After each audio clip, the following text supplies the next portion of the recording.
Hello there and welcome back to the Sound Alchemy Podcast, the place where we talk about everything that's wrong with the music business and the music industry, but trying to be as positive as humanly possible. So allegedly, of course. And now we got the totally not abrupt introduction. Can you introduce yourself, the Estonian rep, and I said time the beautiful? Yeah.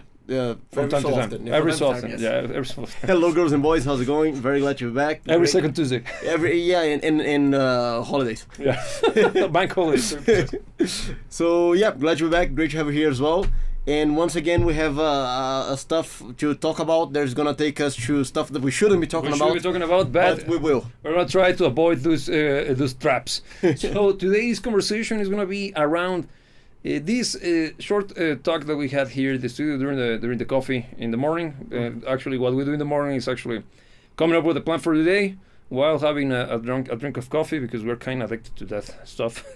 It's time to start to be more objective. More conscious about it. Yeah. The amount of money I spend on coffee here is not necessarily healthy. But we were talking about how important it is for a band or a musician per se to experience what it is to perform live in front of an audience, and how much of a positive effect it has, not only in the performance aspect of the development of the musician, but also on how music is created and written out of experimentation while writing music and seeing the reaction of the audience based on what you are doing, what you're presenting to them. Since nobody is doing that anymore, well, nobody, of course, that's an oxymoron. No, it's more on it's not that often, it's not that common, because everybody's trying to chase the cloud coming out of social media rather than actually hitting the streets and hoping for somebody to show up to their shows. And I think it's quite palpable, and it's one of the reasons why music is not good anymore. I agree. But look, rather than saying that not enough people are doing it, I think that nowadays we have an extra path for music, because before there was only one way to do it. You in war never changes. Yes. But there was only one way. You had to be performing in front of people in order to get your music out there. And if you sucked, nobody's gonna support you. Yes. So of course there was plenty of variants when it comes to that one route, but that was the only route. You needed to be in front of people. Yes. Nowadays, actually, there are other ways. Yeah. Possible. And not necessarily good, but possible. You reach more people than you could ever have at the chance before through the use of the internet, of course. Yeah. But you're missing out on the pressure that comes with performing in front of an audience. The exposure, and not exposure, the exposition. The vulnerability that comes with you being in front of an audience, trying not to suck. It's very formative. Especially when you do it when you're young enough to actually survive the cringe. How old were you the first time you performed in front of people? Probably 14. And of course I did it poorly, man. Yes. I sucked. But it's part of the treatment. You gotta start as young as possible, because that's how you actually start to develop the finesse and the techniques required to actually have a chance in the competitive business that is living as a musician. Yeah. And now, coming to the main topic that I think should be an is in reality, how music is affected by live performances. Okay, I think we can divide even the conversation, because the way that you frame the question, I think it is interesting. How music is affected by performing live, and I would frame the other side of it, how the musician is impacted by performing live. Yeah, both happen at the same time, but they have different effects. I agree. Yes. So your first question, how music is impacted. Look, let's begin from here, because I shot a reaction video, well, a music analysis, because I don't actually react to music. On which I'm analyzing the mix and the song itself by Led Zeppelin, the first one, Good Times, Bad Times, the actual introduction to the band. Yeah. And when I was preparing for that analysis, I did some research regarding the production of the album. And one of the many things that I learned is that it was actually sponsored or paid for by Jimmy Page and his agent. That's why they had very little time to spend on the studio. So that's why the songs are kind of not as daring as they became later when it comes to the scope. Yeah. But while doing the research, I also saw some interviews or read some interviews of Jimmy Page from that era, or coming back to that era, remembering those moments, and he said that the songs that they picked for that record were picked not because of them thinking of them being successful. They were picked because they were so well rehearsed that would allow them to pull off the stunt of recording a full album in 30-something hours. I think that's how many hours they got. Okay. Recording and mixing it, so it's studio time. Yeah. So, and he picked those because they were very well rehearsed. And why were they that rehearsed? Because they were playing them live, and throughout the live shows, they saw what worked, what didn't, and the songs, I can assure you, didn't remain the same. You see what I did there? Yeah.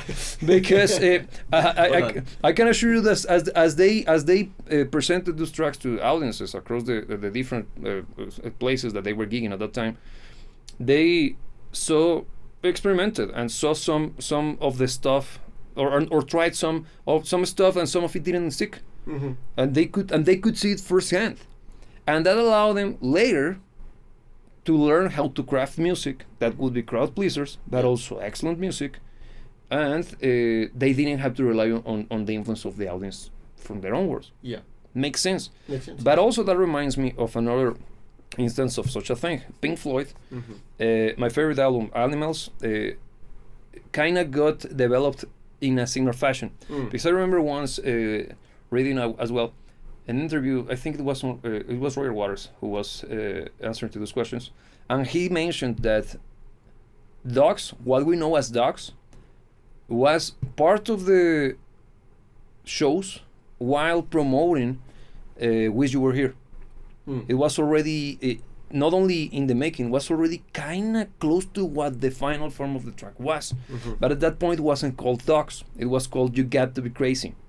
Why? Because you've got to be is the main catchphrase of the track, and it didn't have anything to do at a big brains conceptual level with George Orwell's Animal Farm, which is the concept of the album. Concept of the album, because at that point Animals as an album wasn't a thing. They got the idea of this track, and you can see that even in the lyrics on that track, they are not necessarily that dogs. It makes no references to dogs whatsoever. It makes references to the exploitative nature of dogs, right? Yeah. In the context of hashtag dogs are best animal ever. But in the context of Animal Farm, yes, that's what I mean. So it made total sense that, and probably that's the reason why they ended up developing the album as such. That's the stuff we don't know. But see how important live music is for the development of great music. I actually have a question on regards of that. Yeah. Because you're exposing a phenomenon which is the musician allowing himself to be directed to some degree by the reaction of the audience. But one common way to look at artistry is creating what comes out of your heart, heart unfiltered and as it goes. Yeah, as it goes, the way it comes. Yeah. And would you say that is it less artistic to allow the audience to have a say, quote unquote, on what you write? Okay, good question. Look, I think the audience, first and foremost, you should write music for yourself, because you have something to say. You're trying to express something to the world. But if what you say, it's impossible for the audience to understand, that means that what you're saying is a nonsense. So first you gotta make sure that you have something to say. Then make sure that what you say, it's coherent for the audience to understand. That's the main point. That's where the input from the audience is so important. Because sometimes we can go very, very self-indulgent, and sometimes, since we're the ones writing the music, we forget that somebody outside of our life experience will listen to this, and they, not necessarily speaking, will get it. Why? Because the only one who understands what actually happens in your life allegedly is you. So why do you think somebody else that it's not you will get it? And the thing is, I think by its very definition, art has the power to move people. It's part of what makes it art. It's probably the only justifications it got. Yeah. So I'd say that probably comes down to the distinction of creation. You can enact creation without being artistic. Yes. But art has that particularity. And the way I see it is, maybe you have, let's use Venn diagrams to make it easy to visualize. As an artist, this is the universe of things you can create. this is the universe of things that people can relate to, and the intersection is art. Yeah, good point. That's a good way to describe it. I like it, because it's actually the labor of a musician in this case to produce music that first and foremost means something to him, but it speaks to the audience. Because what's the point of having something to say if the audience is unable to understand what you're trying to say by writing a poorly constructed and assembled track? Yeah. That's why having good composition skills are the first and most important part of being a composer, of course, because that's what you do as a composer, right? But the best and biggest equalizers of them all, and the one that actually put you in the right spot, is the pressure of the audience, judging what you're presenting to them. Yeah. Because either you like it or not, in the end, the actual the defining factor for any artist in the world is the audience. It's not you. It's not your talent. Because without the support of the audience, an artist has nothing to do in the world. True. And that's why you shouldn't be self-indulgent when producing music. The thing is this: you don't want to be full-on sellout. Because there is it's devoid of any character. It's when you truly sell yourself to the devil and you stop developing something or pursuing something that actually has value. And the value comes from your unique perspective presented in the unique way you can as a musician or an artist in this case. Yeah. And having live experience, live shows experiences allows you to see whenever you try, you have let's say that you are already kind of established act. You have some form of following, not necessarily a big one. And this is basically what happened to me. After believe it or not, the band has been active actually before, and at this stage we're going through a lot of stuff. Yeah. So we're in the process of revival. So I'm not gonna claim that happened yet today. Yeah. But I know it from experience. When you start to develop some form of following, you at the beginning you have no expectation. Nobody expects anything from you because you're basically no one. And after a few shows, if you land. You start to see that some songs hit harder than others. They have better reactions on the people. So you start to, little by little, remove the tracks that didn't work that much from the set list. And at one point, if you have the balls to do it, you simply scrap them. Yeah. It's clear that this material is not working, but this one is actually working quite well. So you start to see, and the audience is already telling you which path to follow. It's not that they are dictating your decisions. No, they're already showing you, based on what you presented to them, out of all of the options, this path is the one that works, and it was written by you. Yeah. Therefore, is you still. Yeah. There's nothing wrong with it. So you pick the ones that worked, and start to develop more tracks based on that vein. And at the beginning, you test them again in the next show. You present one of the new tracks or one of in the making, and you see that some of the elements work and some others don't. You remove them, go back to the drawing board. Yeah. And a few shows later, you present the same track, but now with all of the experience you got, hits, nails it. Yeah. So that means that thanks to the audience, now you got the tools to write music that you know will work, that will be representative of what you say and what you have to offer, without the need of having to test with the audience. Yeah. Because now you got the audience already gave you the tools. Yeah. So and you see that happens to every freaking God-given, God-fearing band. But look, it's worth the effort of anybody. Counterpointing to that, what we mostly see nowadays, the other side of the coin. They go straight to freaking Instagram. Yeah, but why is it such a big problem? Because the thing that you were saying about the reaction of the people being the leveler. Yeah. On what happens on Instagram? We have algorithms. So basically, you're gonna be thrown, and eventually, let's say the ones that become successful, they're thrown in a echo chamber. They're not gonna be criticized. Actually, you're giving. Sorry for interrupting, but damn it, you hit golden. Think about this. Go. The scenario that I described was the norm from the Beatles all the way down to the early 2010s. It was the way to go.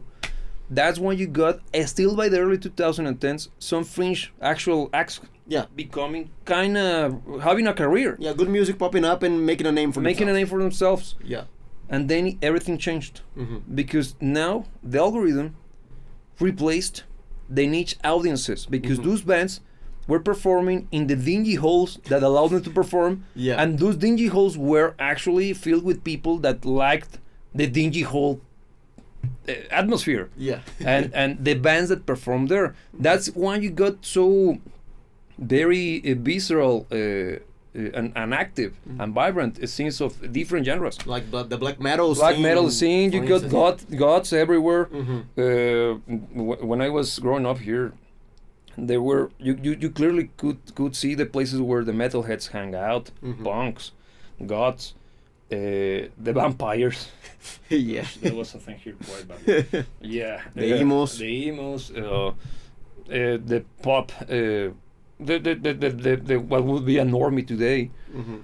But every subculture had their uniqueness, Yeah. and now that the algorithm is based on popularity, Mhm. based on impact of the flashiness of the video or the content, Yeah. is not based on an actual identity Mhm. or an actual presentation of a personality per se. It's actually a good problem, a big problem. Yeah, and Never that- thought about it. And that's why it becomes a basically a certain path to self-indulgency, because you're gonna be operating within a very self-contained sphere Yeah. where everything you do is gonna be applauded by that particular group of people, and you're only gonna be doing more and more. Because of the that. algorithm is gonna reward you once you hit golden. Yeah. And hitting golden is not about hitting the right audience. Because before, it could be the case that you were performing in the wrong bar. Yeah. You could Yeah, be yeah. hitting the wrong You're audience. playing to the wrong crowd. Yeah, and Yeah. it's not that your music sucked, and that happened to me as well. Mhm. Developing the skills as a live musician also means learning where to play. Mhm. Why? Because it's not your fault. No, it's actually not their fault Yeah. that you play music that they don't like. Mhm. So why are you here? This place is for jazz, and you're here to play freaking death metal. You're the one who's wrong. Exactly. Yeah, yeah. Exactly. But why are you here when you got an actual place where you can actually perform, and people who are expecting that kind of music are willing to give you a shot? Yeah. So that actually allowed you to develop those the strong bonds between the upcoming artist and the audience. Yeah. It's Yeah. no longer happening. I didn't think about this before, man. This is big. It is. It is a big problem. And once again, there's plenty of layers to it, because that thing that you mentioned about the environment, just using this word to categorize Yes. the idea of being there with the right people. Yeah. The environment offered more than music. It offered people that could relate to one another, Culture. that could relate to you, the musician. So you shared the music as a point of interest, but you shared a lot more than that. as well. Values, Yeah.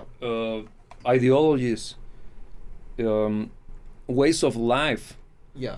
And all of those were also points of connection of the music Yeah, as well. that's why you see the communities forming around the music. Man, Yeah. Because the music was the live show was the catalyst. Yeah. But it is the way people behave that created the culture. Because Mhm. think about the difference between the grungers and the metalheads from the early 90s. Mhm. It's big. Yeah. And why? Because even the idiosyncrasies between the two groups are very different. Yeah. One is angsty, the other one is angsty but angry. So, damn. Yeah, even with that example, which is kind of true, there is a point of convergence, the angsty, Yeah. and there are stuff that they could relate, but the same stuff wouldn't necessarily work on both environments. No. And where the best connection will be established. Now, think in perspective of the musician Yes. trying to make a name for themselves. He needed to know where to be. He needed to know to which crowd he belonged to. Agreed. Because, and that's another one of those skills that I think they call them the kind of soft skills, the kind of the people interaction Okay, I didn't know kind that. of skills. Who that also benefit quite a lot from the live music environment. Mm-hmm. Because if everything you're doing is from your bedroom, from your computer, you don't develop the human interaction capabilities that are Social also skills. needed, social skills, to put a name to them as well. They're very, very important They are going trying to make a dent in an industry such as this. because we can go extinct. You know why? Mm. How is this John, Mr. Metalhead, is gonna meet Joan, Mrs. Metalhead, Yeah. if they don't have a metalhead place to attend Yeah. to see a metal band? And a small one, because if you go to see Metallica, you can talk to anybody. No. It's way too big, it's way too loud, it's way too everything, right? Yeah. But in a dingy hole in the wall, Yeah. you got all the time of the world, because the band's gonna be like, wait a second, we gotta fix shit. Yeah. It's usually like that. Yeah, because when you are at that level, all of the fanfares and all of the glory that comes from the stage is there, but plus everything that comes that you don't see. And let's be fair, when we're talking about the very up and coming, usually who's the crowd? Is at the very beginning, it's just the friends. It's just the friends. And then it's the friends of the friends. No, but wait. Here's the big one. Let's move back at the beginning of me. Okay? No. At the beginning, you only can rely on your friends. The thing is this. The strategy should be this one. Go to a place, and this is actual experience and it works. And again, just because right now we're not as active as we should, we are good at it. We used to be reactive, mind you, but this is coming from actual experience. When you go there, you pick a place, you pick a pub that you know has an audience that potentially will listen to your music. Yeah. But of course, since it's the first time that you're gonna get there, you gotta prove yourself to be not terrible first. So they are always gonna give you the worst day in the week.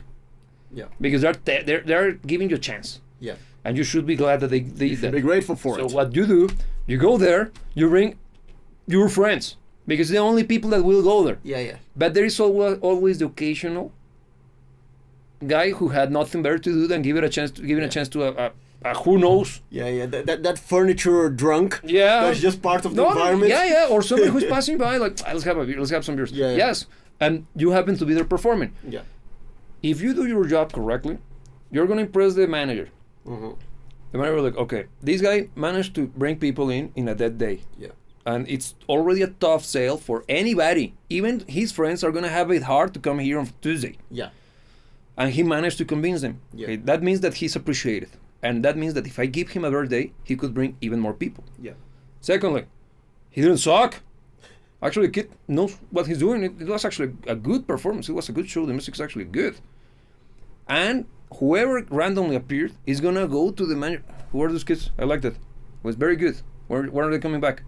That's how you do it. And when they give you a better day, because you're not gonna get the marquee and you're not gonna get the best day right after. You're gonna get a second tryout. Better day, better timing, better everything. You do that, but better. That's when you get the good show. And this is what's gonna happen at that day. Since you already build up a reputation with the usual attendees or the usual customers of the bar, those guys are already talking about you. And when they see that you have there's a poster of you on the bar, let's give it a try. This time it's gonna be good because now it's gonna be packed. Yeah. It's gonna be better. That's how you dude, that's how you do it. No, but look, once again, counterpointing to what happens nowadays. Because all of that you exposed relies on you not sucking. Because the whole thing falls apart if you hit the stage and it sucks. That's why the catchphrase is, have you tried not sucking? Okay, so, but that's one scenario. Nowadays, what is used as a credential? Numbers, likes, views, subscribers. Subs. Those can be tricked. And look, on the internet, there are plenty of ways. Coming from Serbia or India. And I'm not even talking buying likes or subscribers. I'm talking even to fool the audience into thinking you're good when you're not. Oh yeah, photos. There are plenty of ways. AI. There are plenty of ways. Plenty. Now a platter. Yeah. So you can get the validation, you can get the credentials without having the substance. Easily. Yeah. So what happens then? It creates a cycle, a vicious cycle, because that person that knows that can only exist on this environment, because if he goes to a real stage, it's gonna suck. Yeah. It's gonna promote and perpetuate the idea of existing only on this environment. That's why we're seeing kind of a dead, not full on dead, because there's a resurgence going on, but a kind of dead period in live music. Yes. Because now the acts are self-contained on the internet, because that's where they can do their thing. They wouldn't be able to do it if it was outside. No, because after the blip in 2020, many of those dingy holes in the wall disappeared. Yeah.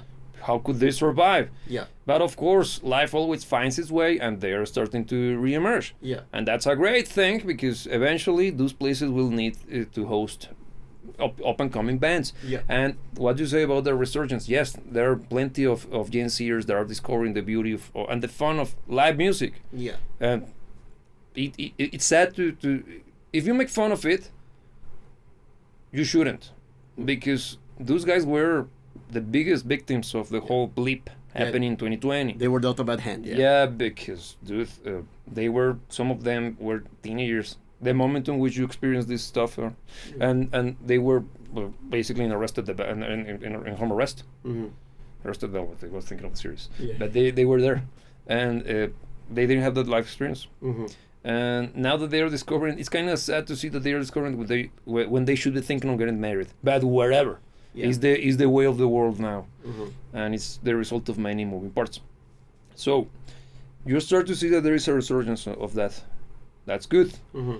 Eventually, if the trajectory that we're going through, hopefully, is going to prove me correct.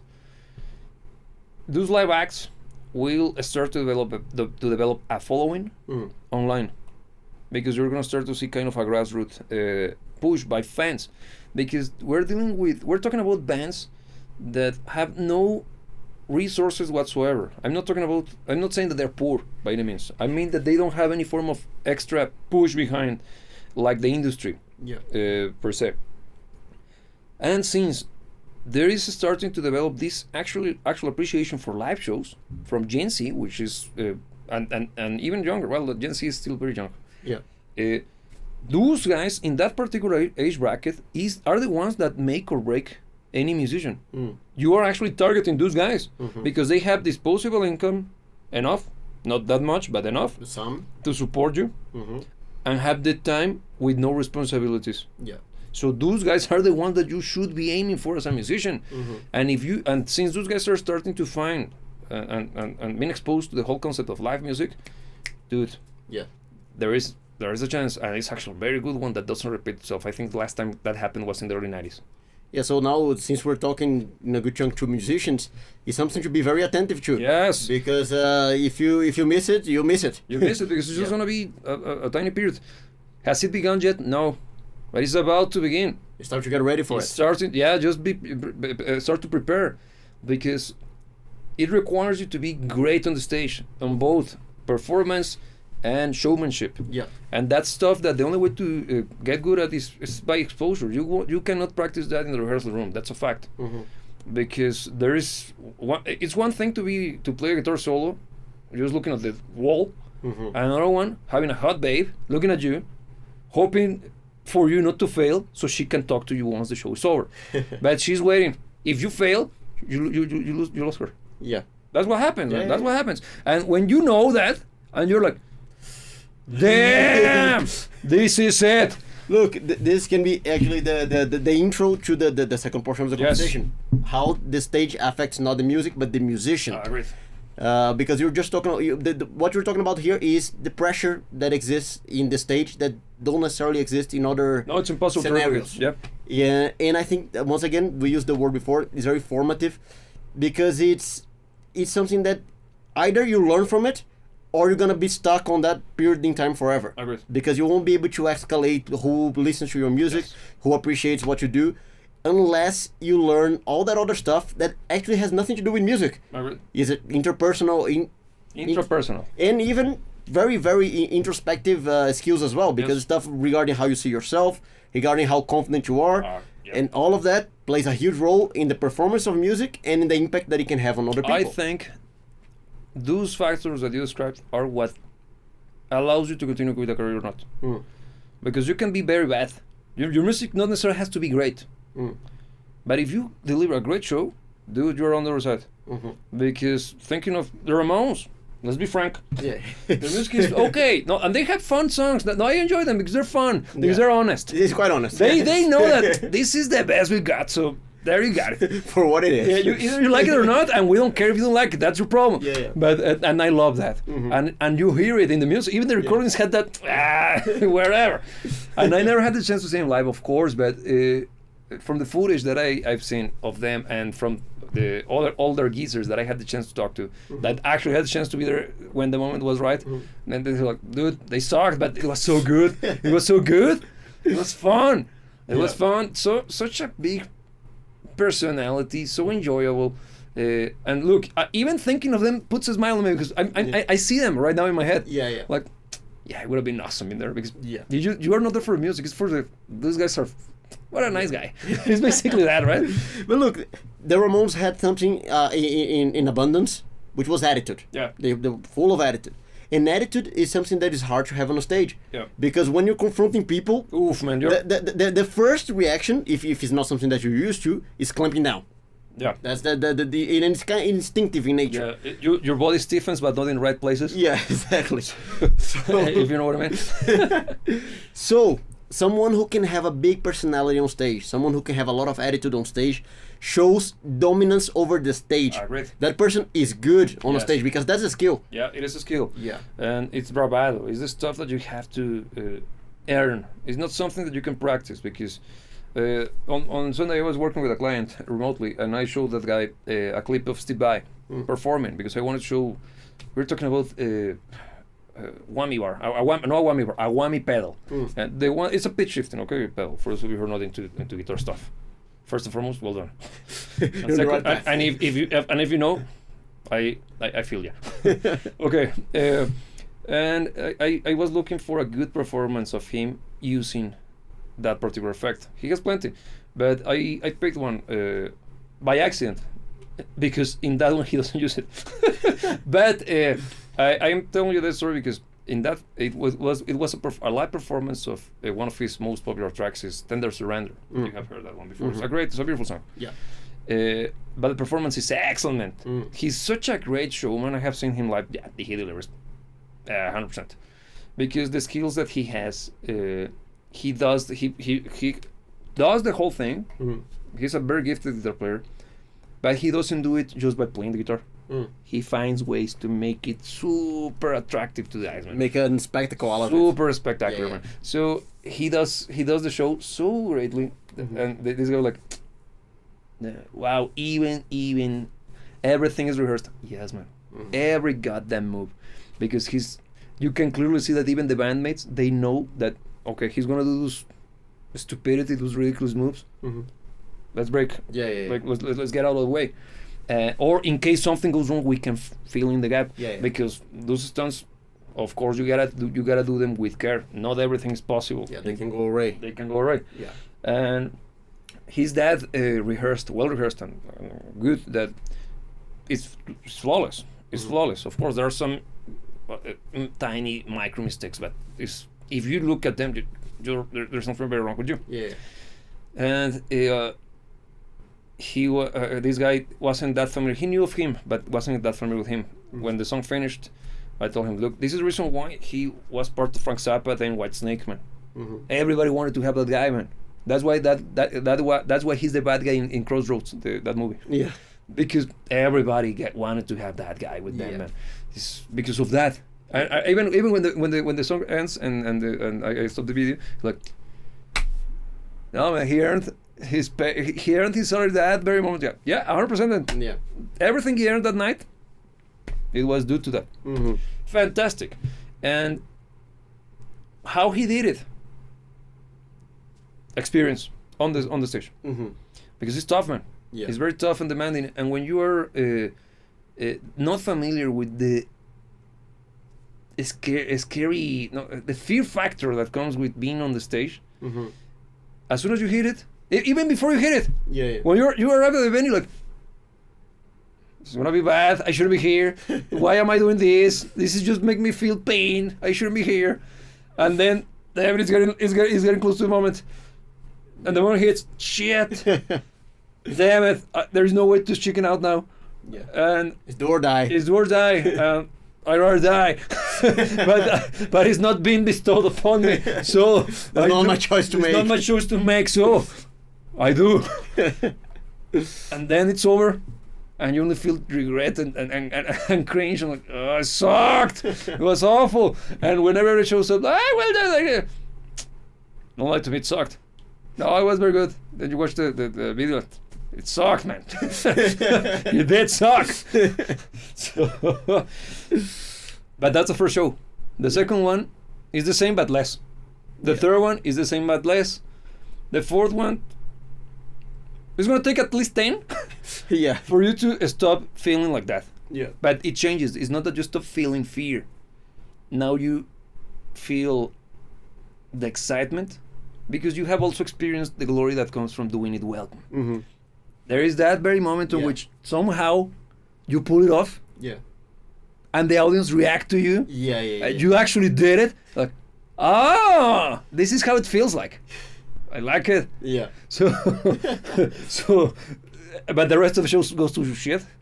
And, but that very moment is what inspires you to keep going. Yeah.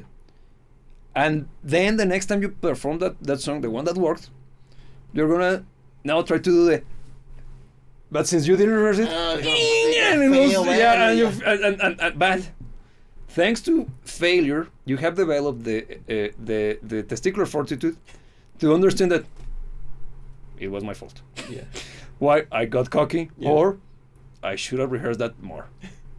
But look, this leads to a very interesting progression because I think there's eventually a flip gets switched when rather than the stage being the source of angst and dread, once you've been through all of that you described and more, eventually you're gonna develop confidence. Yep. Yes, and the confidence is arrogance under control. I can't stress the importance of it in anyone on a musician more. 100%.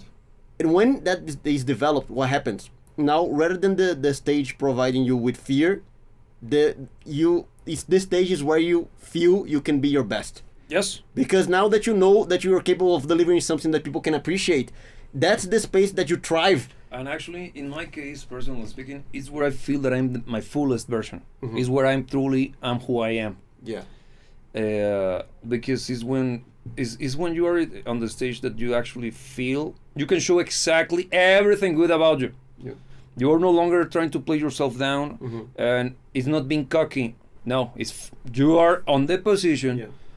You have developed the skills, and you finally earned the right to be appreciated, but only happens there. Yeah. That's why it's very important to make the big distinction between the stage and the rest. Yeah. And that's why so many of the big acts of yesterdays had those terrible meltdowns. Mm-hmm.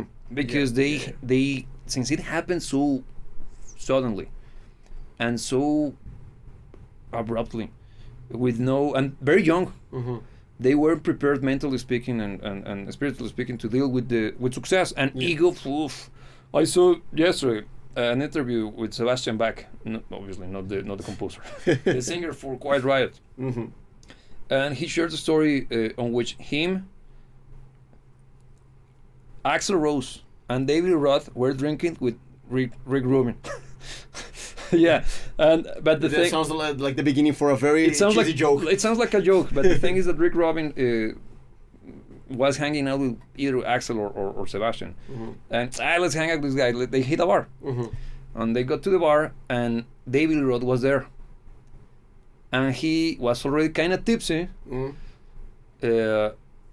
and when he got there to say hello, instead of saying hello, so I heard through the grapevines that somebody's trying to steal my throne. Some so-called rock and rollers talking about, because both of them were the singers of their respective bands, and both of them were starting to get big, man, very big, particularly because Van Halen at that stage, I don't think they were already done, or they parted ways with David.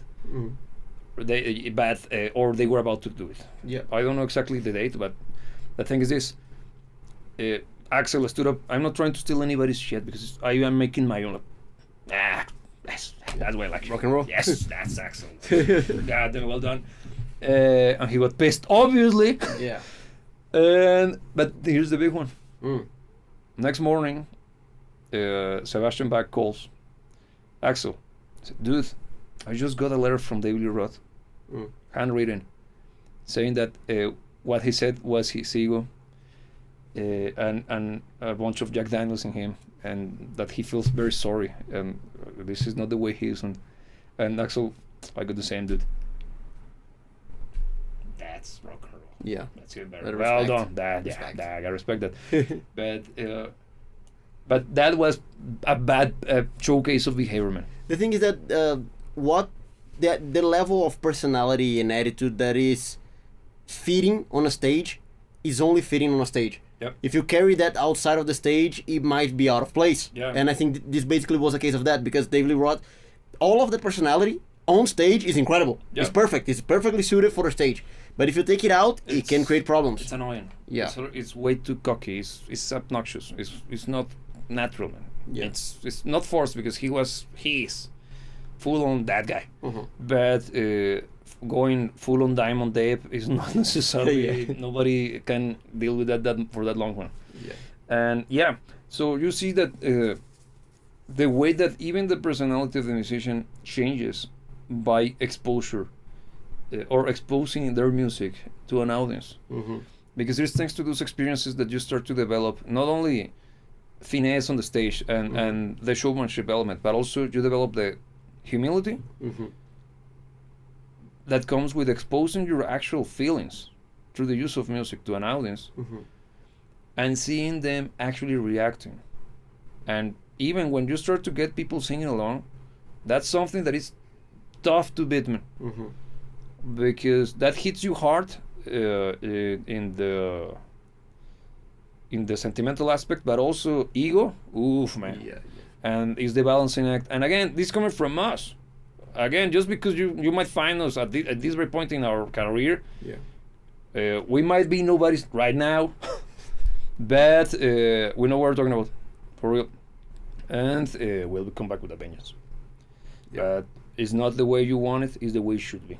Yeah. And if that's something that we can share with you as a piece of wisdom, there you got it. Because once again, since we don't know where the roads leads, you can try to make the planning the best you can. Yeah, but you're gonna be facing frustration. You're gonna be facing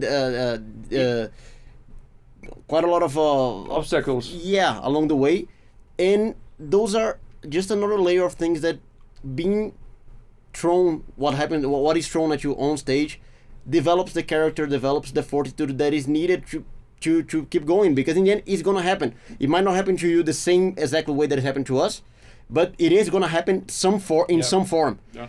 You're gonna happen. Well, It always it happens. always happens. But and if you don't have the fortitude to actually withstand it, you're not gonna stand up from it, Yes. and that's where it ends. Yes. Yeah. And now that we got this out of the way, how do you think it's affecting modern music making, particularly in rock music, because that's our area of expertise, allegedly. How do you think it's affecting? Because let's be frank, other genres of music don't necessarily speaking rely that much on the live show. I'm talking about electronic music, with all due respect, but it's the DJ is a different act. Yeah. And it's different. It's a totally different set of skills. I have huge respect for them. I have friends that are professional DJs, and dude, that's a tough job. Yeah. But it's not the same, because one of during the conversation that I had with them, one of them has even performed at Ultra Festival and stuff. And he's a big deal. We were actually sharing the experience of what it is performing and how different it is from the perspective of a DJ. Yeah. And a musician performing on the stage. It's totally different sets of skills, and it has different sets of I'm thinking of DJs. Yeah. It has different challenges Yeah. because it's not the same stuff. While both of them are based on entertainment, because why would you go to a concert hall if you can listen to the record in a cheaper and sometimes in better fashion? Because the live show is what makes it totally unmissable. It's what makes the difference. Yeah. In the case of a DJ, they are super. They gotta be quite into the vibe of the audience, because it's up to them to keep the party going or stopping at that point. Yeah. And so they have to be quite They have to be quite clear. Not clear. What's the word I'm looking for? They gotta understand quite well the dynamics of the whole party or the audience, because it could be just a presentation, not necessarily a party. Yeah. There are points on which people need to rest, because those sets can last for hours. Yeah. Unlike a concert, on the concert it's just a burst. of everything, done. It's over. A DJ said, "You got momentum. You got points on which the energy has to be here, and then it has to be here, but never losing the beat, never missing the movement. Yeah. It's totally different. Yeah, it So is. you see that even that affects the way that you understand the show. But what I mean is that not every genre has that impact that comes from the development of skills on live. Yeah. So what do you think is happening? Because rock music is hugely dependent on the live show.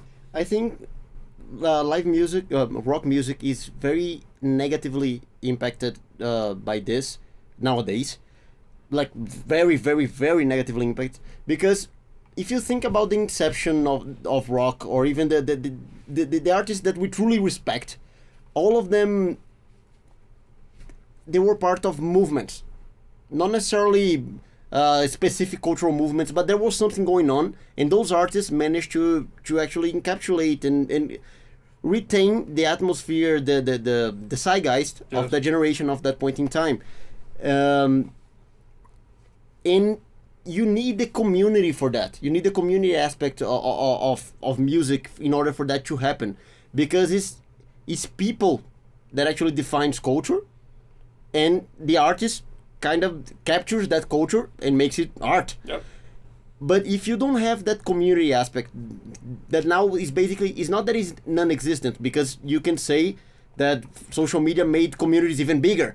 Yeah, but it's not personal. It's not personal, and I would even say that it's fake. It is fake to a very big degree. So you can't have that anymore. So you had the culture itself being the driving force behind music that could move people, and now, because of how interactions between people are fake, the way that you have this kind of a social element in music is fake, is propelled by algorithms rather than what people actually recommended by one of your peers. Yeah, so in the end, you have an ecosystem that not only doesn't push for that, but I don't even think it allows for that. No, and actually is kind of against it. Yeah. Due to the way it's developed. And I think, I'm not gonna say that it was by design, but Tinfoil hat on. Tinfoil hat on, but it's almost feel like it. But I think it was an unsuspected consequence, being very frank, because when everything that I told you is coming from my experiences during the early 2010s and late 2000s. I was already gigging quite often. I learned many things throughout those years. I was very bad. That's a fact for a while. Then I got good, and that's when I started to experience the what success means at that level.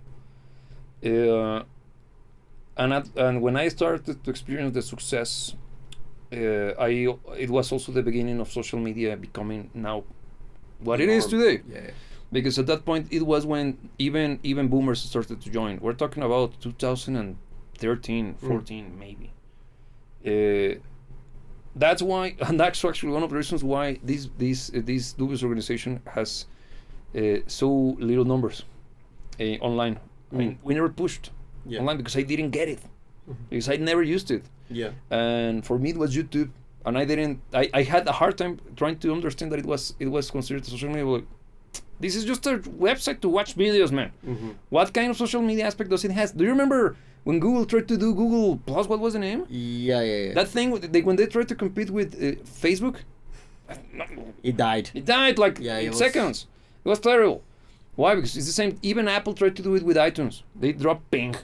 What the hell was that, man? Wherever. At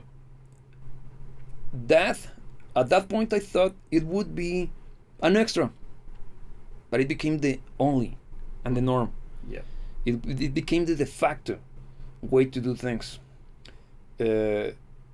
So that's why you see us now pushing this hard now online, because we started writing the wall kind of late. Let's call it for what it is. Yeah. But it's never late for as long as you push and you use your reins. So I never expected social media become that important, and secondly, now 10 years later, and seeing how much the whole even music creation is now driven by success on the algorithms. Mm-hmm. And most of those guys that you see online, the Instagram the guitarists that I call, that I like to call them, those guys clearly have never been in front of an audience. Mm-hmm.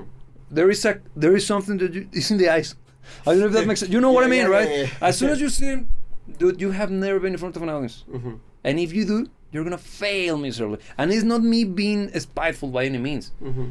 It's simply, dude, that's not how music is done. Yeah. And why? Probably because the guy was shy, Mm-hmm. and it's easier because when you can shoot it in front of a camera, that allows you to do all sorts of edits and make sure that what you see is not necessarily what you get. Yeah. And You can redo it as well. And you can redo it as many times as needed. You can always find the best way to make it look the best. And if you start to get nitty gritty, you can even have a video with a different performance at the same time, and very few people will be able to notice. Mm-hmm. And what's that? That's not skills. That's video editing skills. That's not musicianship. Yeah. That's not the stuff that, because on the live show you cannot do that. Mm-hmm. If you go there with a 50% of failure on the stuff that you're gonna do, it will fail. Yeah. It's not that there's a 50 chance of you succeeding. No, you're gonna always lean on failure. Mm-hmm. Why? Because the stage is wild. You have no control over it. And if you never play in front of the audience, which means danger zone, if you never face the potentiality of you failing, you will never push to become better, Mm-hmm. for you to be able to avoid failure. Yeah. It's a virtuous cycle in that regard. It's a virtuous cycle. Yeah. And the problem is that now they are living inside of their phones, Mm-hmm. not doing what would let them become actually good. Mm-hmm. Because how many people are live streaming now that the coof is over? Live shows online. Nobody. Nobody's doing it. Yeah. No, why? Because they realized they sucked. Because they realized that everybody saw them for what they were. Mm-hmm. Or some people who are not tech savvy didn't have the know-how to make it look good or sound good. Yeah. And once the shows are back in action, allegedly, Mm-hmm. okay, let's hit the road. Let's hit where we actually are good at. Yeah. So yeah. So final comments. Look, I think that grabbing onto this whole thing about how things are nowadays, how the musicians became way too attached of the new format, going through social media and everything that it allows. I think we were caught, the two of us and many more people, in a transitional period. But I think we're getting to the end of that transition and getting to a proper new period, A stable one. which is gonna actually rely on the best of both worlds. Yeah. You will need to have social media skills. You will need to know how to play that game. You will need to know how to look good in front of a camera. You need to do many things. Yep.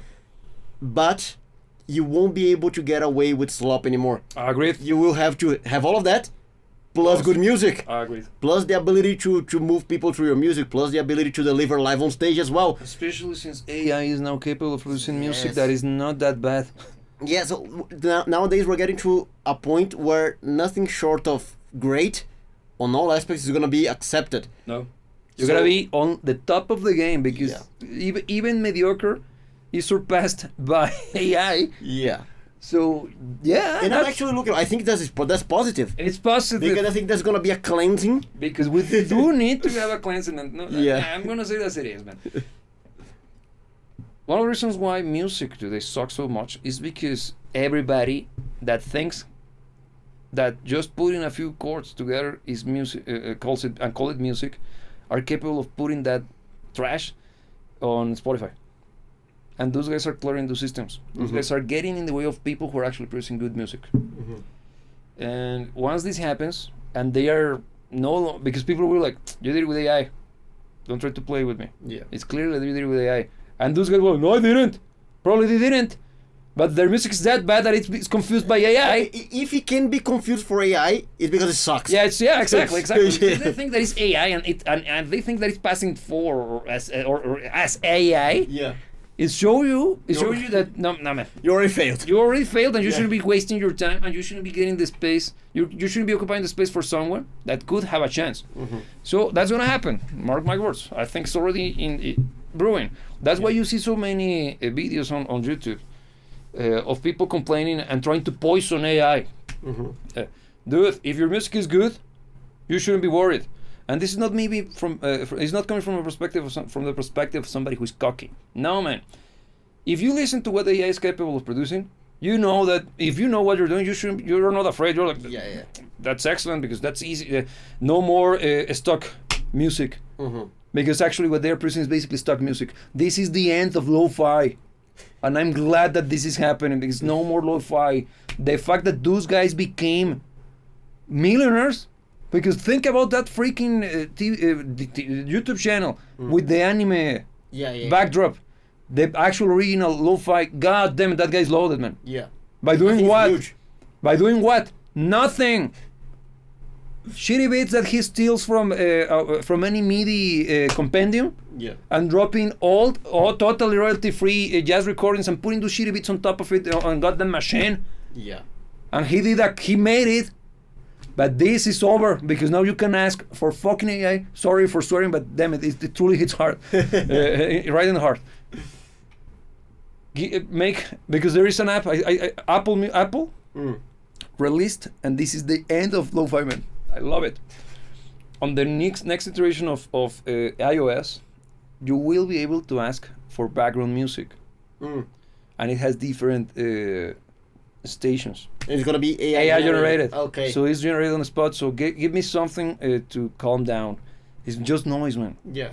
Give me something to concentrate.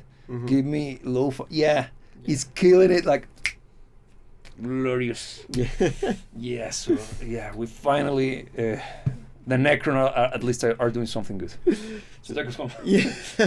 So it has been interesting. I think this is a topic that it really is relevant, and I think for the musicians out there is something that should be treated with respect. All right. Because if you're looking to make a dent, if you're looking to find a name for yourself in the industry, I do think that there's a time coming that will be a good one for that. Yep. If you know how to play your cards right. So this is the time to be having this kind of discussions and to be aligning your mindset and aligning your plan to make the best use possible of the moment that's coming around. Yeah, and if I may add,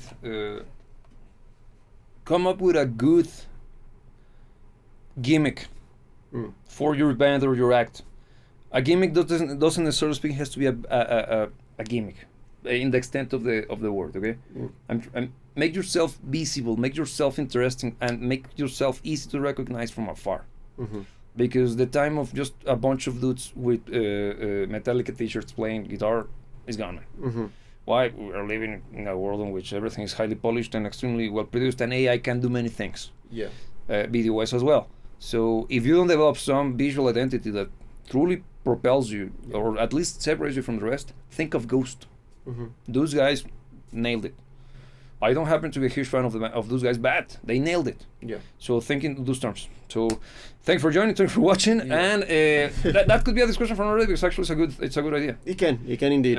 So it's better probably if I do it. Yes. Okay, if you like this kind of conversation, then you feel that you have something to gain from them, which you actually more than likely have. Subscribe to the channel, ring the bell, because like that you can be notified for whenever we go live and release other videos as well, and you can be aware of anything of value to you. Also, you can follow us on social media such as Instagram and X, and also join us on the Discord, where we can keep this kind of we can keep this kind of conversation going as well there. And if you want to go even further, and you should listen to our music on Apple Music or Spotify. Our music has been there. You will see that the 2 albums are there has been out for a while. We haven't been able to produce new music. So there are reasons, and. Once this is over, we will be disclosing a bit of what's been going on over here and why we are so stuck. Yeah. But we cannot right now. But newer times are coming, so yes. be aware. Be aware. Just be aware. Yeah. Correct? So with that said, the only thing left to remind is that you should never let anybody tell you what to dream about. And for frick's sake, find yourself a good chance to perform in front of an audience so you can suck, learn from those mistakes, and get better. And you could potentially be the next Van Halen because we truly need one. Yeah. So with that being said, thanks for joining, thanks for watching, and we'll see you when we see you.